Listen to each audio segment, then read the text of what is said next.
Hey guys, welcome back to the Betar Project. On this episode, we talked to Kody Duncan, who is a personal trainer and also has his own podcast called 5 Minutes With. If you enjoy this episode, please remember to like, share, and subscribe. It really helps me out. Cheers, guys.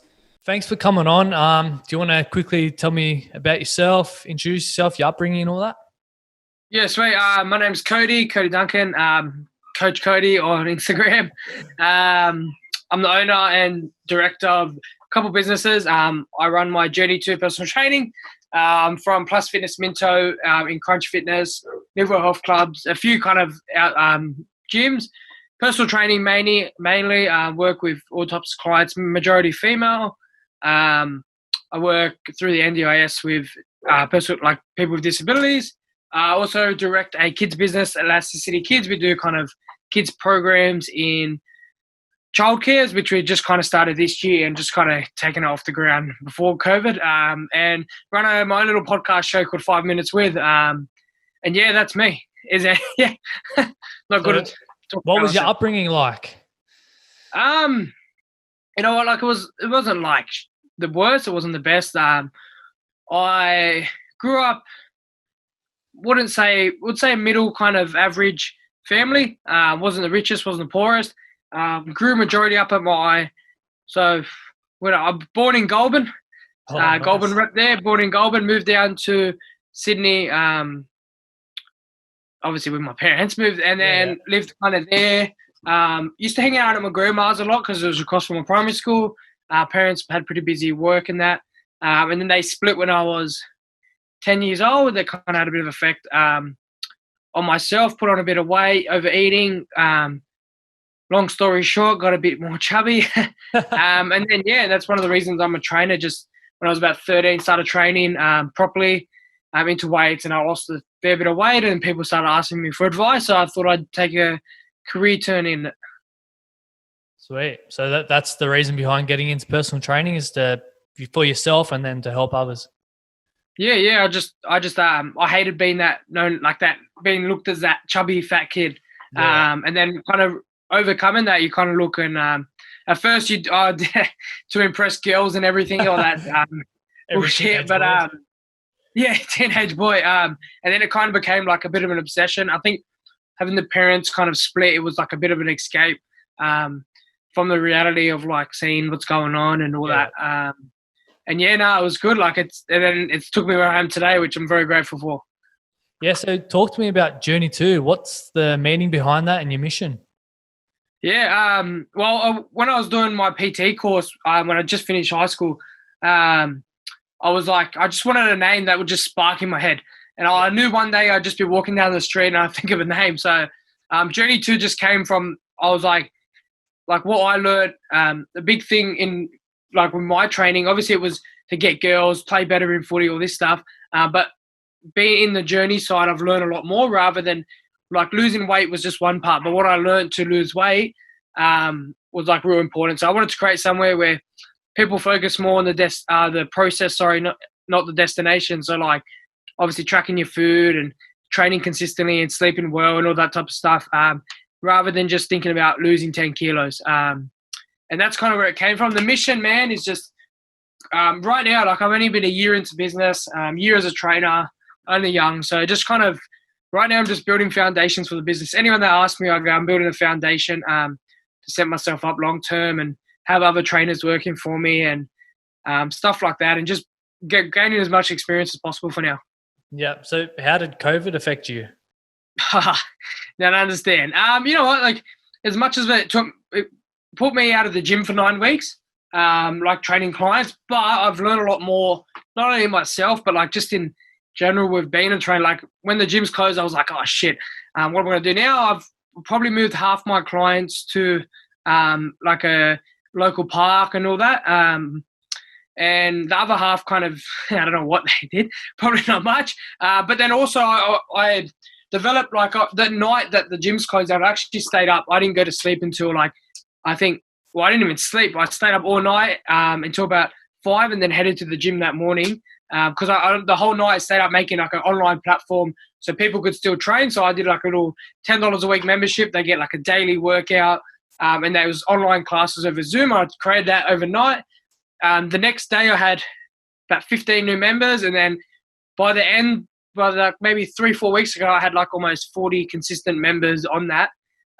Because I ended up it was a business growth really. I contracted some Zumba instructors, Pilates, yoga. Had that running pretty much all week, and then had clients picking up clients around my area. So it's I've got to organize everything now. Yeah. Like online's the way of the future, though. Yeah, like even now, if you're watching this, I've got a mother and daughter combo. I train Julia and Anita from Melbourne. So I train them every morning ever since COVID started, and I would have never met them or learned how to train people over Zoom if it wasn't for them. So big shout out to them if they're watching. Yeah, COVID's like, it's a bad thing, but at the same time, it's kind of been a blessing to a lot of people, like being able to focus on themselves. Like there's been a lot of businesses popping up, people following their passions. And then, it's pushed businesses like 5 years ahead because they've had to all go online. Like it's amazing. Yeah, no, 100%. And I never realized, but like it took me, like I'm about a year and a month in, and I just made my online site because I had some time. But I think the biggest thing I took out of it was, like, before the gym shut, I was probably working easily 80 hours a week, man, like 6 a.m. to 9 p.m. at night. It's kind of what the trainers do. Then you have a bit of a gap in the middle where you train and a bit of self-development. But I was working like long hours, and then gym shut and I was working 5 hours a week, and I was like, shit. Which made me kind of take a step back and kind of learn more about myself spiritually, culturally, and just kind of relax, get bored. So I had all these great ideas coming out, and that's where the 5 Minutes With podcast started. Yeah, creativity has increased so much during this time. It's actually awesome.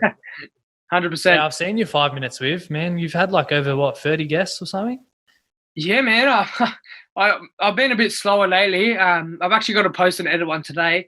But I started it probably the first week into COVID. I was like, everyone's doing these podcasts, I might as well. But then I was watching some, and I was like, I don't want to watch it for an hour and a half. So I was like, I'm just going to create one. And I was like, I just want to do 5 minutes with someone. And I was like, all right, I'll just call it 5 Minutes With. And then I just reached out to some friends, I got your brother on, reached out to some of them. And then like it started kind of climbing my way up certain ladders of like the music industry. Like I'm working at trying to get some more footy players on and all that type of stuff. And just been lead after lead. I was doing one post a day. That's why I smashed out like 35 guests. I was doing one person a day. So now people can go on and have content. But now I've eased it back to 2 people a week. And I haven't, I've been a bit lazy with it now that gyms are coming back, but I'll definitely get on top of it 100%. Yeah, it's a good platform, like short, sharp, good content, man. I've watched some of them, really, really good. Yeah, no, and YouTube I have no experience with too. So because it's only on YouTube, I didn't put it on Spotify or anything. Yeah. I've just got it on YouTube, just experimenting with that. I was just going to make it like an Instagram live series, but I thought like YouTube I've never used, so why not experiment? Yeah. What would you say is your favorite guest you've had on? There's been a few. Like you'll notice as a like a host too, like when you have these guests on, like you like 5 minutes you watch, but then you watch the 15 minutes around it. Like so you watch the 5 minutes, but you have a maybe 15-20 minute chat after or before with them personally. So like networking's huge with it. And I think my favorite guest, I would have to say AJ. I don't know how to say his last name. AJ Pap. I don't know. He runs he runs like 3 sex shops over Sydney. Not only was he fun to chat to, but just genuine bloke, and he's got his own podcast, Truth Be Told, and just a real honest bloke. And yeah, I think we chatted for like 30 minutes after. It was full on. Probably one of the best ones, or even the first one actually. Georgia was a good on her mental health side. That got pretty deep and good response. But yeah, no, everyone's kind of all equal. Can't really pick one, but those 2 were pretty good to chat with. What would be probably the top lesson you've learned out of interviewing all these people? That's a tricky one. Hit me with all the hard questions. Top thing I've learned, just in general, like being in front of a camera and talking, like it made me more confident in person, 100%. Because now, Yeah, I've got like I can talk in front of this screen as a guest more confident now because I've done it myself. It is different being on this side, and thanks for inviting me. It's a bit different. But yeah, no, like I'd say the biggest thing I've learned is kind of off these people. Like the whole purpose of the channel was to for everyone to see 5 minutes inside of someone else's brain. So like say AJ owns sex shops. What does a sex shop worker go through? Like your brother Jake, what's a uni student trying to play footy go through? What's all these people go through different stuff? And I think the biggest thing is like everyone has strong and weak points and everyone's different in their own way. Like I'm a trainer. I know how to be a trainer, but I don't know how to be an accountant or something. Like, and that's what the channel is supposed to do, to have that insight in someone else's brain. Yeah. What was I going to say? Lost my track of thought there. Talk to me about your kids program. How'd that all come about? Oh man, I'm pretty like I get like one of my strong points is creativiness. I don't know if that's a word. Creativity. And yeah, no, when I first became a trainer, because I was a bit more of an unhealthy child. My whole purpose of it was to impact children, and obviously they'll go on and have better effects later in life. And I work for a company, Motivate Sports, up in Macarthur. They have one in Penrith and all these areas, but I've been working for them for just over a year. And that's kindergarten to year 6, and we do sports coaching in the holidays, after school stuff. And that kind of the joy you see on kids' faces when it comes to fitness and sport, like there's no other feel. Like I could train 30 clients a day, whatever. I could train 10 clients a day, 30 a week. But like when you see a kid smile because they've just scored a try, but they've just got a handshake from a other player just because they've kind of done something good. It's that like internal feeling of like helping kids, and you see these kids in the future become kind of better people. And the Elasticity kid stands for bouncing back, like an elastic band kind of thing, bouncing back and adapting to everything. And I'm in like one childcare now. I haven't really been doing much. I did a month at Elderslie Learning Centre, but then I took a bit of a break just because of the virus, and I've got to kind of focus on Journey 2 a bit more. But like definitely just the main thing is to help these kids out and teach these kids like valuable lessons when they're between the ages of 2 and 5, where like your brain's just at full capacity and you need that absorb everything, man. Yeah. So, but yeah, no, it's been good. When can you get back in schools? Because that business would have taken a massive hit. Yeah, no, definitely. Because I was doing, massive hit. It's hard, but like our Motivate Sports one that I work for, with the owner there, like we're back into after school programs and holiday programs coming up. But with my one, man, like childcares don't want obviously external people in. So probably easily not till September. But I see it as a bit of I can work on the small stuff in the business, all the small stuff and advertising and get into parents and all that. Yeah. What's the difference between working with kids and adults? Very different indeed. To be honest, it's a bit more, I'm more myself when I'm with kids. I'm like a big kid in general. Like being silly, muck around, kind of not take life too serious, like enjoy the small things, enjoy the small things. And then with the kids, like you're dancing, you're being like there's no judgment from the kids. Like you can do anything you want, and like they just laugh and have fun, and that joy of like you just like it's just an environment that's different. It can be like if you're not patient, it's not for you. You've definitely got to be patient. Like you might have one bad apple in a tree, and that bad apple obviously, but they're the bad apples that you got to try to turn into a good apple in a sense.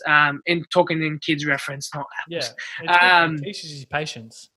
Yeah, no, 100%, and that's why like I work. So I worked for Alive for Life, which is a disability company in Macarthur, and I pretty much did PT for them with all their clients, and that helped me branch into. I've actually left them just to focus on more of my stuff. And I've been training like people with disabilities now, like personally through my business. So that's a bit of fun, and then that's the same thing with the kids. Like it's a whole patience level thing, and you've got to learn how to communicate right. Don't say the wrong words, say the right, like all that type of stuff. But it's definitely been a massive growth point for me. So what's the goal for that program? How big do you want to grow it? The kids program? Yeah. Uh, yeah, the vision's huge. Like I want my business to be known as that one in childcares and like Healthy Harold in a sense. Everyone knows Healthy Harold, hopefully for good stuff, but everyone knows Healthy Harold. With my program, it's just getting into childcares and contracting other trainers to do the same thing. Because I think there's a lot of trainers out there, but a lot of them don't work with kids because it's a whole new kind of level of patients. Or if they want to work with kids, they don't know how to get into that kind of stage of teaching kids and the right thing to. And with Motivate Sports, they've helped me develop my basic kind of skills of working with more younger generation, which is gonna. But yeah, long-term plan, man. Just in childcares over Australia, and but that's far away. I've got to balance everything. Yeah. And then into schools, like I want to ideally, when you motivational media, they do it in schools now. Something like that where you might go into a primary school or high school, because it's not just younger kids I target. I want the stories and speakers to come into schools and, motivate these kids to kind of be better than what they think they can be, I guess. Especially those around the 15, 16 age, where a lot of kids may drop out of sport and get into bad habits and that's a good target age to hit. Yeah, no, 100%. And they're the ages like 15 and 16 is what I sometimes work with at the gym, where they get into the gym environment too. If a kid drops out from sport, usually they pick up the gym. And they're probably the hardest people to work with between 15 and 18, just because the fact of like they're in that young stage and they want to succeed in, like, say, the gym, but they've got to kind of be patient in that sense because they're very impatient, the younger ones. Yeah, do you feel a lot of them are looking for the quick fix to put on all that? Yeah, 100%. All the weight.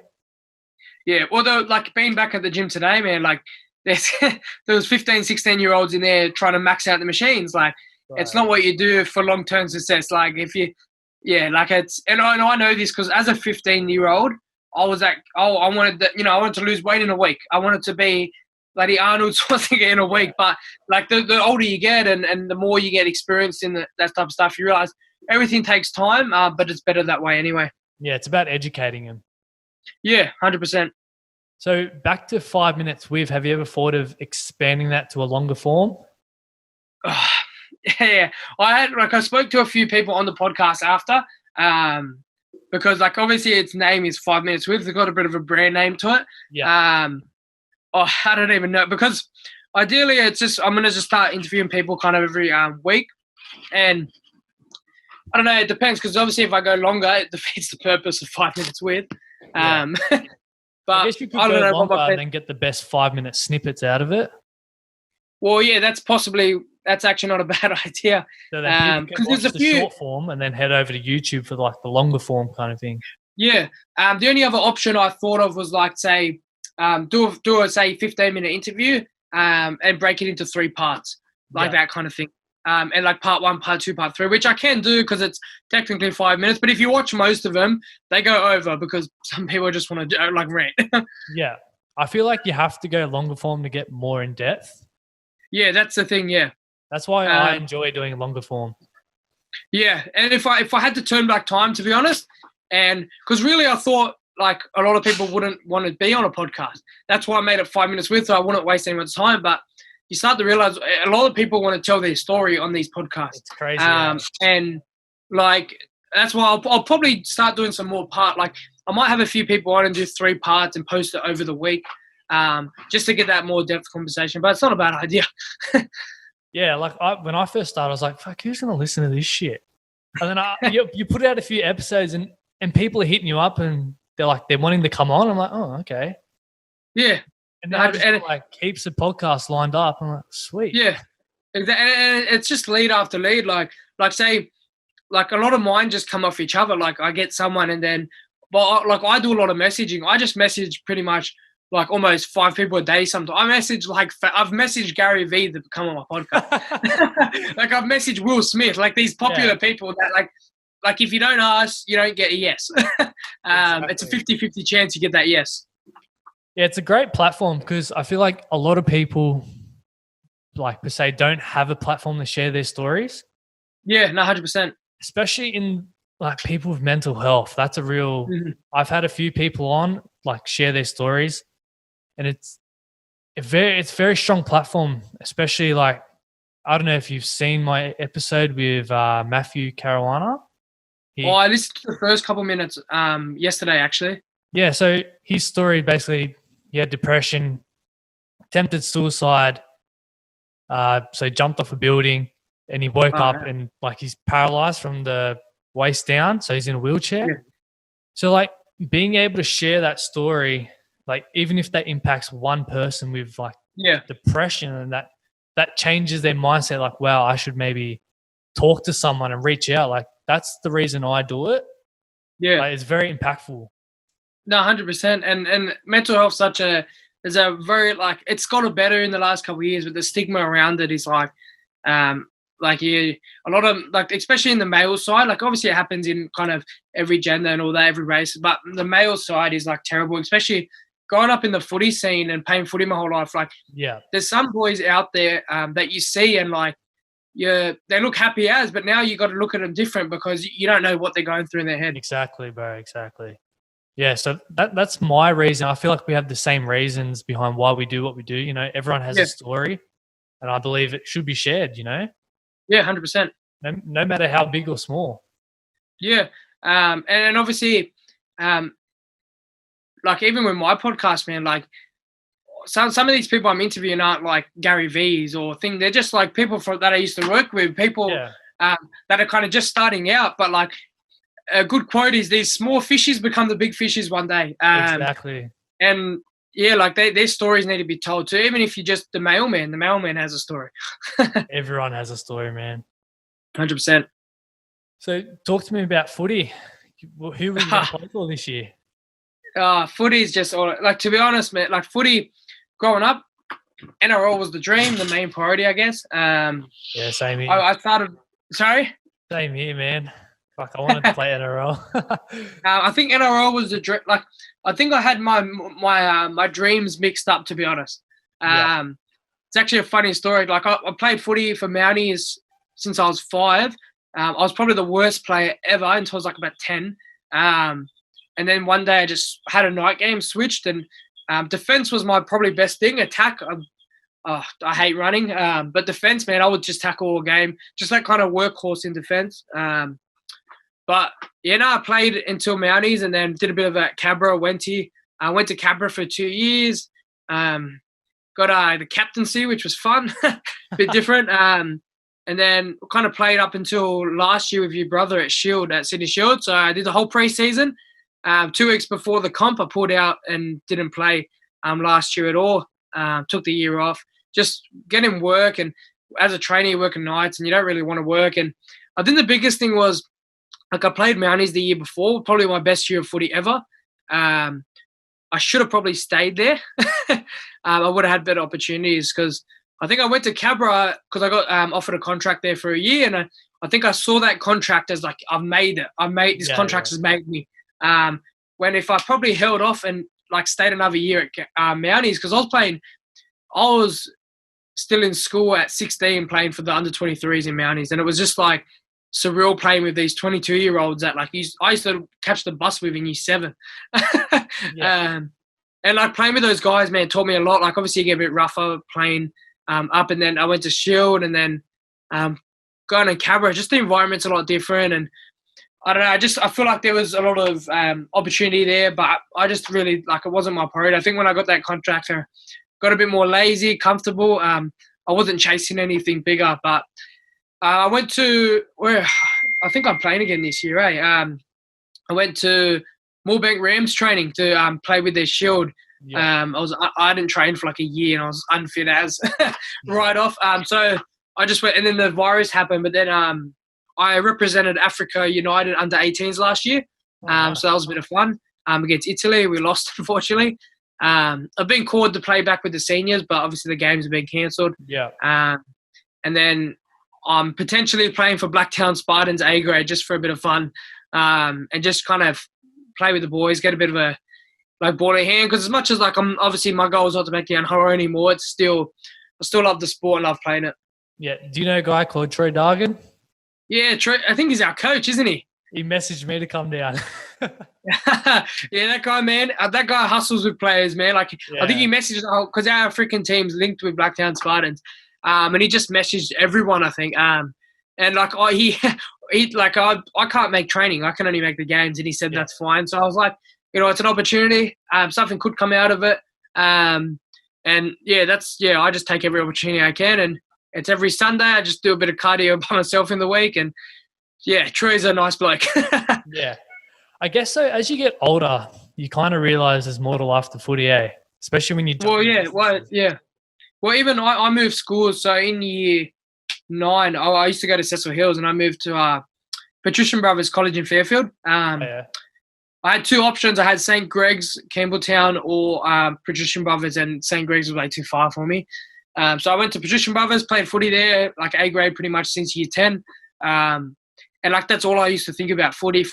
And then I actually didn't want to become a trainer to year 11. Before that, I was going to do a plumbing course. I did work experience plumbing for a week. And yeah, no, never again.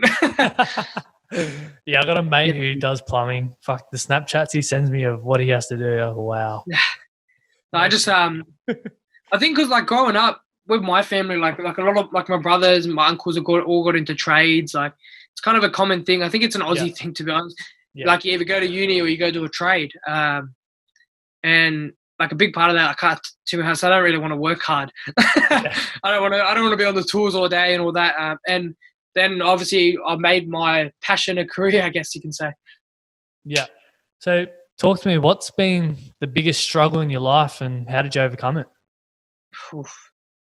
Biggest struggle, man. I would say being like the youth years was a bit more like struggle. Like obviously I've been at stresses now, owning the business and all that. But biggest thing I would say, man, is like as a child, being that bigger kid at school, like eating like crazy food and like insane. Like I think year 6, I probably would have clocked like probably 85, 90 kilos. Yeah. Which is big. Like that's big. And then I think the overcoming that weight, man, like I went into a bit of a unhealthy obsession. If you've watched my Instagram stuff, I got a bit of a story on it, but like food was my reliance. And then I obviously discovered weight training, and I used to get up at like 4 a.m. every morning, take a shot of black coffee. I used to train like full out, like a sprint work for 1 hour, then go to school, come home, and just do like 2 hours of just weights. And eating was like terrible, like oats in the morning, like strict, like chicken, broccoli, rice for brekkie, muesli bar, then dinner. That's all I ate for like probably, I reckon about a year. I leaned out massively. I probably was burning muscle too, because like I was an hour of sprints every morning, Monday to Saturday, was like killing me. And then obviously some nights I had footy, but weights and all that. And that just, I was like tunnel vision. Then like I just tunnel vision, blocked everything out in life. I actually took 2 years of social media in year 9 and 10. And obviously being like, it's a massive thing, technology, when people go, oh, what's your Snapchat? Like, I don't even have Snapchat now. What's your Snapchat? I don't have Snapchat. What's your Instagram? Oh, no, I just deleted it. Haven't had it for 2 years. And then during that, like, it was obviously one of my hardest times because you're disconnected, but I'm still young, so controversy is still to come. But I would say overcoming that and having my parents split kind of probably fed that in a sense. Like that happened and it's a bounce off effect. But like overcoming, obviously this last year's been a bit tricky, balancing life and business. And yeah, but no massive struggles. I haven't had any like full on stuff, but I think these struggles make you. So I'm pretty glad that I'm glad that a lot of this stuff happened. So what's it like being a business owner? Stressful. Oh, you know what? Like, dude, your first month, it's like pretty cool. Like you like I own a business, and then the realization kicks in that you've got to eat, and you've got to pay bills, and then you go like shit. Like I need to actually like the best thing I would say is that like there's no one you can blame. No matter what happens, if I don't make this, if I don't train this amount of clients or do them this much sessions a week, like I can't blame my coworker because I'm the only worker. Like I do everything myself, like from marketing, HR, accounting, operations, all that. Like it's a fun thing, but it's not for everyone. I'll tell you that. So when you have the spare time, what are your hobbies? Hobbies. Yeah, it's changed a lot in the year or so. It used to be like every kind of second I got that I wasn't, probably about a year, probably before I was a trainer. It was just like every now and then, like if I had a spare moment, I'd be doing training sessions, sometimes 2-3 times a week, 2-3 times a day, sorry. Maybe I used to research a bit into the stock market and all that stuff. In the last year, spare time, I actually do a lot of reading. I don't look like the smartest cookie. I do have a bit of dyslexia, so when I like reading, I could spend 15 minutes on one page. Reading's a bit hard with that, but I listen to a lot of audiobooks. I find them a lot better for myself personally. But audiobooks, man, that's probably like my best hobby, or hanging out with the missus. Yeah. So what's the top book you've read? Man, far out. In peak, like over the last year, I've probably smashed out like 10 audiobooks, like a lot of self-development based stuff, but like stuff that, just random stuff that I wouldn't even know. Like right now, I'm reading the Dalai Lama's book, The Art of Happiness. That's pretty good. Yeah. I'm halfway through. I've read a lot of fitness-based ones, like on personal training businesses, a lot of business and marketing-based books, like Sell Like Crazy, and like a lot of stuff that you'll see probably promoted on Facebook. But if there's one book that's had a massive impact, and I actually reached out to this bloke a couple of weeks ago, and we had a bit of a chat. It's called Improvise, Adapt, Overcome. Have you heard of it? No, I haven't. It's by, I don't even know how to pronounce his last name. It's Paul DeGarda. So he was an ex-Navy SEAL, and he got attacked by a shark, and he only has one leg, one arm, and like obviously his body, and he's got the robotic stuff now. And that book, man, that book, I read it when it was probably the first ever book I actually read besides Diary of a Wimpy Kid. And that was, I think, year 9, just before I changed school. That was one of the reasons I changed schools, because of that book. I read it, and it was just about how, like, overcoming life's barriers. And that last year of Cecil Hills, year 9, was like, shit. I wanted to play footy. I wanted to play school footy. I wanted to play, they're the best moments, school footy. I wanted to be more than just like a year 10 dropout and do plumbing. I wanted to be kind of bit like where I'm proud of where I'm now, not like, but like be where I am now in a sense, and not just be like another number kind of thing, and kind of have a bit of a legacy. And that book, I read it, and like it's not gonna lie, it took me like 4 months. I'm not the best reader, and like but that book, the first book I actually had attachment to, and that's why I reached out to him, because that potentially, if I never read that book, I'd probably be in the dirt right now doing plumbing. Yeah. Have you read Atomic Habits? No, I actually have that right. That's my next week starter, because my missus just read it. Awesome. I've read a few pages, like on the thing. I read a couple pages, and one of the things I took out was do a habit 5 minutes a day, and then it will eventually build up. But I've actually got that on for next week. Yeah, bro, it's a great book. I really enjoyed it. Yeah, no, it's I think it's how long does it take to read? Because I use the audiobook, obviously. I smashed wouldn't it be out able to in like a week or so. It's an easy read. Yeah, well, it's going to take me 5 hours, so I'll probably smash that by next week, because I listen to it traveling to work. So what does the next few years look like for you? Man, like, I don't know. Like, I'm still young. I'm only turned 19 next month, which I think is probably one of the hardest things, being young and owning a business and being in such a, like I deal with like 35 clients a week. And like that's at the moment. Before my boot camp launches next week, so that might be a bit more. But like a lot of people don't realize how old I am.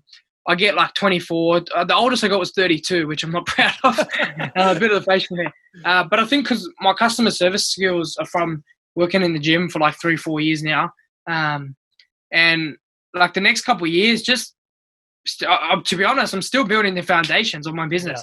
I reckon it still takes 10 years to build a foundation where you can kind of comfortably expand, because it's a patience game. Like, I'm not looking for, like right now, I don't even care the money side of things. Like, I generally want to just help people, get my name out there. And that's what I really focused on the last year, experience and helping people and, growing in that sense. Yeah, if you focus on helping people, the money eventually comes. Well, yeah, 100%. And that's something like I enjoy doing. Like the whole, like I believe in the same thing. If you can impact one person's life, that person could impact another, and it's a chain effect of everyone just impacting each other. Yeah, I give you credit, man. Fuck, only 19. I wouldn't have been in your position when I was 19. Like, I'm 23. And I've only kind of just started business. Yeah, and like really like I work like with clients from all over the ages, and I get like 40-year-olds come to me. And like, to be honest, to me, like I smashed out a lot of Gary Vee in the last year. So like you'll probably hear me mirror most of his words on my content, but like it's because it's true. Like it's never too late to start. Like you're 23, man. Like you're young. Like obviously I'm saying that, and I'm young. Yeah. And I see how young I am. Like I'm planning to live to 120, so I've still got about 101 years to go. So like I'm in no rush to have this massive thing going. And I realize in 10 years I'll be about 28, 29. Still young. Yeah, exactly. Yeah, exactly. So there's no rush. I'm just kind of taking life by opportunity. Some opportunities come up that I turn down. My biggest probably fault in my life is I jump at opportunities too much, and then take too much on. So quickly, what are some tips for people going back to the gym?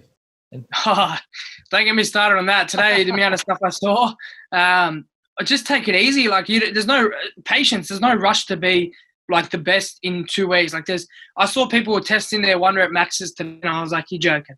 Like to be honest, take it easy. First 4 weeks, take it easy. Get the muscles moving, body moving. If you haven't trained for 9 weeks, you're definitely not going to be as fit as you used to. And the biggest thing is just don't judge it.